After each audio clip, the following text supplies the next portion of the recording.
Hyderabad Kukatpally housing బోర్డులో chain snatching సంచలనంగా మారింది. ఓ చైన్ స్నాచర్ దర్జాగా ఇంట్లోకి వచ్చి మరీ ఓ మహిళ మెడలోని బంగారం గొలుసు లాక్కొని వెళ్లాడు. ఈరోజు ఉదయం 6 గంటల సమయంలో కేపీహెచ్బీ టెంపుల్ బస్టాండ్ సమీపంలో ఓ ఇంటి ముందు ఓ మహిళ ముగ్గు వేస్తోంది. ముసుగు ధరించిన ఓ వ్యక్తి మంచినీళ్లు కావాలంటూ ఆ మహిళను అడిగాడు. మంచినీళ్ల కోసం ఆ మహిళ ఇంట్లోకి వెళ్ళగానే ఆమె వెనకానే ఆ చైన్ స్నాచర్ కూడా ఇంట్లోకి వెళ్ళాడు. ఇంట్లో ఎవరూ లేకపోవడంతో అదే అదనగా దొంగతనం చేశాడు.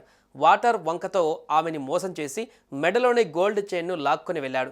ఏం చేయాలో అర్థం కాని ఆ మహిళ షాక్ నుండి తేరుకొని పెద్దగా కేకలు వేస్తూ ఆ వ్యక్తి వెంట పరిగెత్తింది. ఎరుగు పొరుగు వాళ్ళు వచ్చేసరికే ఆ కిలాడి చైన్ స్నాచర్ అక్కడి నుంచి తప్పించుకున్నాడు. పొద్దున్నే నిత్యం రద్దీగా ఉండే కేపీహెచ్పీ కాలనీలో జరిగిన ఈ ఘటన స్థానికులని ఉలిక్కి పడేలా చేసింది. చైన్ స్నాచర్లు ఇంతకు బరితెగించారా అంటూ భయాందోళనలు వ్యక్తం చేస్తున్నారు కాలనీవాసులు. ఈ ఘటన అంతా ఆ ఇంట్లోని సీసీ కెమెరాల్లో రికార్డ్ అయింది. సీసీ ఫుటేజ్ ఆధారంగా కేసు నమోదు చేసి విచారణ చేస్తున్నారు పోలీసులు.